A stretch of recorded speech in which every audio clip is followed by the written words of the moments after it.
We begin with breaking news from Russia. Prominent Russian opposition politician Boris Nemtsov has been shot dead in central Moscow. Authorities say he was shot at least 4 times in the back a short time ago and that the chief of Moscow's Interior Ministry is there on the scene. The ministry says it is launching a hunt for the killers. Nemtsov rose to the post of first deputy prime minister in the last years of President Boris Yeltsin's administration. He was once considered a potential successor to Yeltsin, but he would become a leader of the opposition and a fierce critic of President Vladimir Putin. A spokesman for Putin says the president condemns the killing. Nemtsov was planning a rally this weekend to protest the war in Ukraine. Boris Nemtsov was 55 years old. And now for more on this breaking story, James George Jatras joins us by phone. Jim is the deputy director of the American Institute in Ukraine with vast foreign policy and security experience. Jim, as we just heard, Boris Nemtsov was planning a rally against the war in Ukraine. What do you make of this? Well, I think it's quite clear that the motivation for this killing would have been political. The question is by whom and to what purpose. It really is a terrible shame. He was a very courageous and decent fellow, even though he was bucking against the tide of public opinion.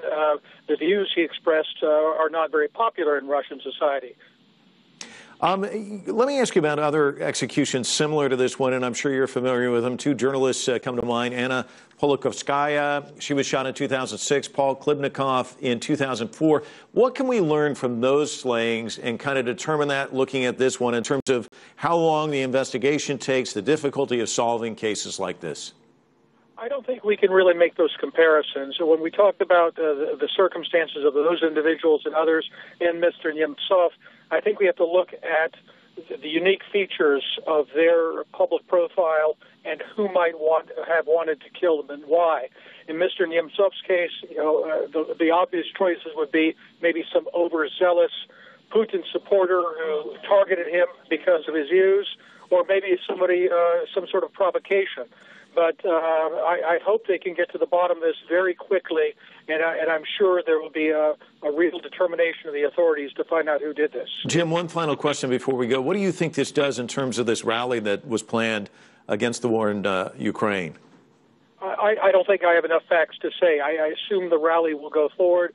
I think it would be a mistake for the authorities to try to cancel it for that reason. The fact is, the president's position is very secure. His popularity is in the 80s. There's no reason not to allow a rally like this to go forward. All right, Jim Jatras joining us by phone. Thanks so much.